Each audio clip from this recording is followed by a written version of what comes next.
Economía a 1000 es presentado por Invertí en vos y en tu futuro con Regional Casa de Bolsa. Hola, ¿cómo están? Bienvenidos. Arrancamos Economía a 1000, otra edición aquí a través de Radio 1000. Pueden seguirnos en YouTube. Somos 1000 Noticias, nuestro canal en YouTube. El programa de MF, Economía e Inversiones. Dominica, ¿cómo estás? ¿Cómo estás, Pablo? Muy un gusto bien. de vuelta a estar acá. Igual. Pero ya te estoy acostumbrando. A mí me pone feliz. Sinceramente le digo, un privilegio para mí.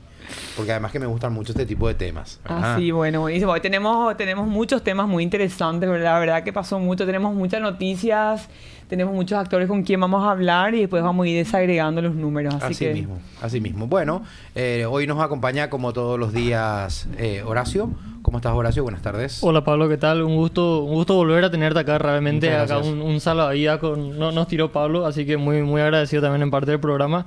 Y de nada, feliz de estar acá acompañando a usted, a la mesa, a la audiencia también. Para más, Pablo es un economista, un semieconomista, ¿verdad? Está en el club de los semieconomistas. No nos gustan los semieconomistas. Sí, los comunistas no, espero que no. Sí. Los semieconomistas en la consultora. Nosotros. Y siempre rotan los especialistas que trabajan en MF, que trabajan directamente o que están vinculados. Y hoy nos acompaña Camila, ¿verdad? Sí, ¿Cómo estás, ¿qué tal, Cami? Pablo? Un gusto estar acá nuevamente. ¿Cuál es tu Saludo también a la especialidad o tu audiencia. área? Estamos en la parte de economía, abarcamos bastante, pero más estoy centrada en la parte de transporte y Cami, automotor. Horacio suele contarnos las noticias. Me dijeron que hoy vos nos traes las noticias. No. Hoy Cami nos trae una mirada al sector de transporte. Una mirada al sector del transporte. La ok. estrella de la noticia realmente continúa siendo Siempre, Horacio. eso le dejamos a Horacio. Les agradezco. Bueno, Horacio, no sé con qué empezamos, con la mirada, un acercamiento al tema del transporte o con las noticias. No, empezamos primero con las noticias, así para actualizarla a nuestra audiencia, como todos los días. Queremos ir primeramente al Reino Unido, que vemos como en esta última semana, en estos últimos meses, a los pobres ya se le murió la reina, y de ahí como que parece la maldición de la reina, que fue desencadenando una gran crisis política, económica, que bueno, realmente ya venía abultándose. Le tenemos a la primer ministra Liz Truss, que estuvo 45 días en el gobierno británico. Un récord. Un récord. Y bueno, ya la sucedió Rishi Sunak, el que era ministro de Finanzas cuando Boris Johnson hacía de primer ministro. Sí. Y bueno, ahora ellos el 17 de noviembre pudieron anunciar al fin su paquete fiscal, que bueno, tan expectante estaba el mercado, el Banco Central de Inglaterra también para ver, bueno, cómo iban avanzando. Inglaterra está ahora lidiando con una alta inflación, con un número bajo de confianza por parte de los consumidores, de los inversores también, por justamente estas crisis políticas económicas que están atravesando. Y hay que recordar que esa alta inflación hace que cuando uno incremente las tasas, que es lo que está pasando en Inglaterra, incrementen todos los costos de las hipotecas, que son un gran número de las...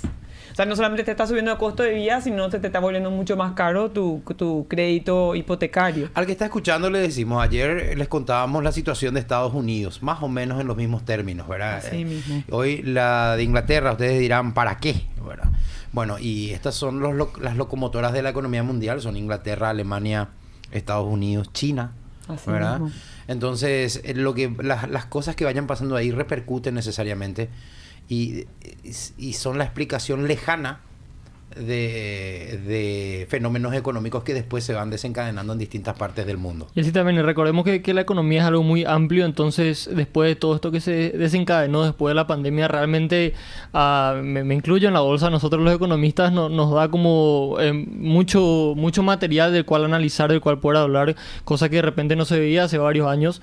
Entonces bueno, si es que bien no vemos la manera directa en la que estos temas nos tocan a nosotros acá en Paraguay, en Asunción, o en donde nos estén escuchando en Ciudad del Este, Encarnación, podemos realmente aprender mucho de lo que está pasando en el entorno mundial para ver al fin y al cabo cómo eso nos repercute. Y te hace de alguna manera no sentirte solo en el mundo, en el sentido de que la inestabilidad, o sea, incrementos de precio de energía, incrementos de costos de vida, todo eso desestabilizan un país. Incertidumbre de precio, incertidumbre de precio a futuro. Así mismo. No podés hacer, o sea, podés hacer, lo que pasa es que tus cálculos empresariales, esto para los empresarios que nos escuchan, ellos saben, pero el público en general no, hacen que tengan propuestas conservadoras a la hora de hacer negocios. O sea, todo como que se frena, ¿verdad? Así Lo es. que nos pasa a nosotros con el año electoral. Así mismo. El año electoral y todo paran las inversiones, todo para pues, con la excusa del año electoral. No hay una explicación, pero es así. Esperando a la elección del próximo gobierno. Bueno, más noticias tenemos ahora. Sí, hay nada más para culminar la situación en el Reino Unido. Si bien ya se vino un aumento de impuestos que ya se avisó con este paquete fiscal del 17 de noviembre, también se viene más adelante un recorte importante de gastos por parte del Reino Unido. Tenemos también que la tasa de política monetaria del Banco Central de Inglaterra aumentará en 75 puntos básicos, que es lo que se espera a comienzo de este mes ya incrementó en 75 puntos básicos. Lo que se espera del Banco Central ahora es que incremente en 0,50 más la tasa de política monetaria. ¿Dejándola en qué? Dejándola en 3,50 sería para fines de diciembre.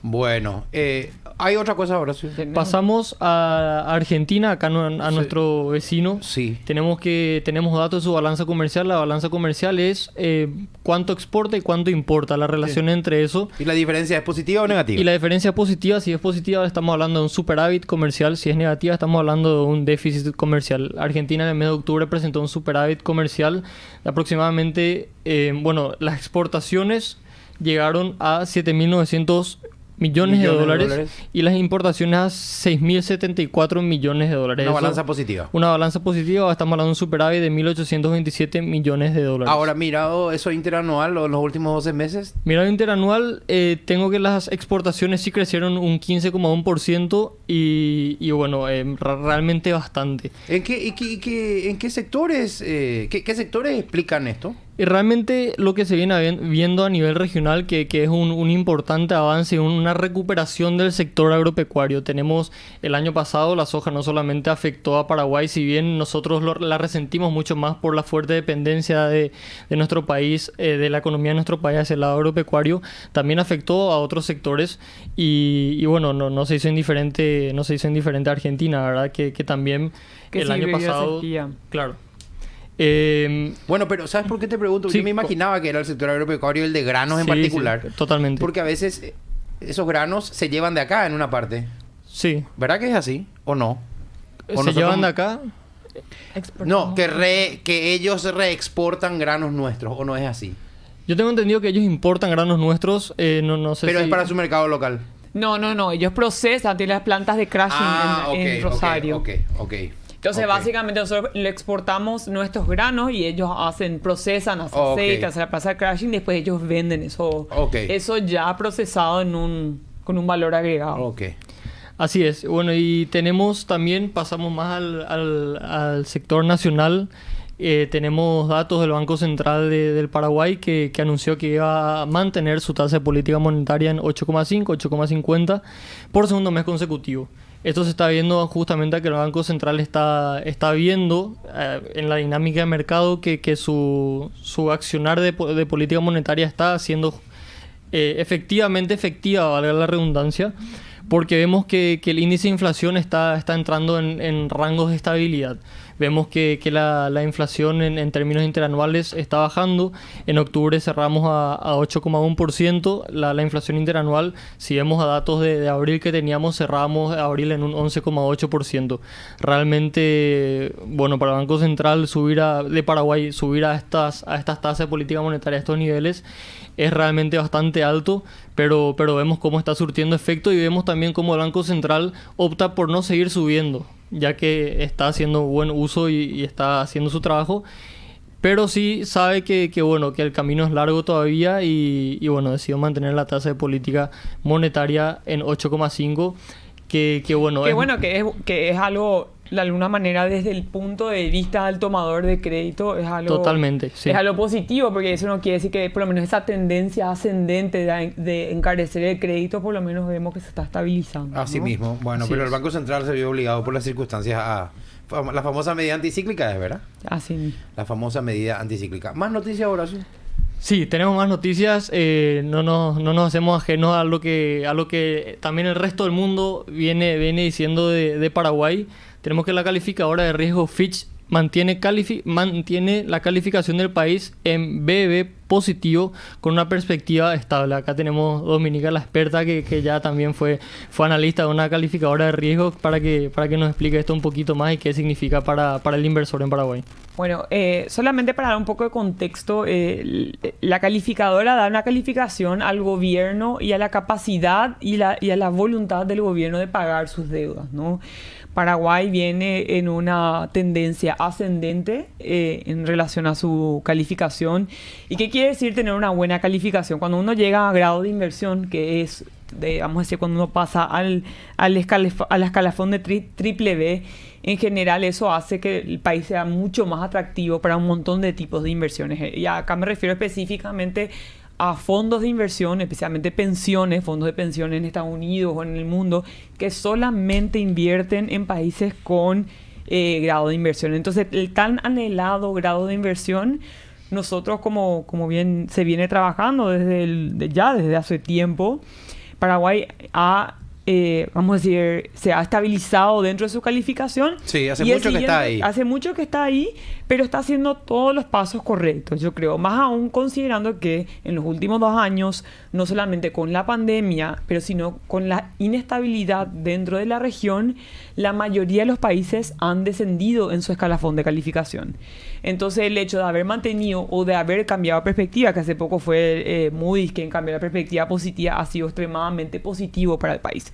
No obstante, cabe resaltar que mucho vamos a decir, de lo que requiere el próximo paso es un trabajo muy arduo, porque implica que el país tiene que implementar reformas que son difíciles y que están durmiendo hoy en día en el Congreso, ¿verdad? Ahí tenemos la reforma, por ejemplo, de la función pública para tener la ley de servicios de función pública. Después también la ley de la caja fiscal, o sea, tenemos presiones tributarias muy, muy fuertes en relación a lo que es el déficit de la caja fiscal.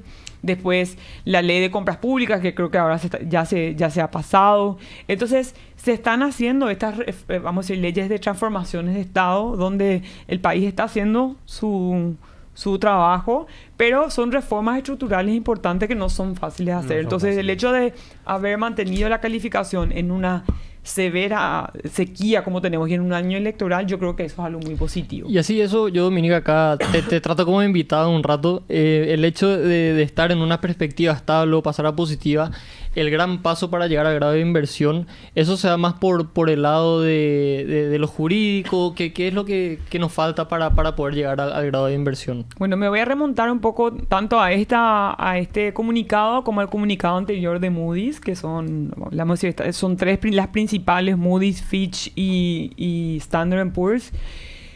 Básicamente, el Moody's cambió la perspectiva a positiva, que quiere decir que el país ya está en perspectivas de saltar al siguiente paso, condicional a haber pasado ciertas reformas, ¿no?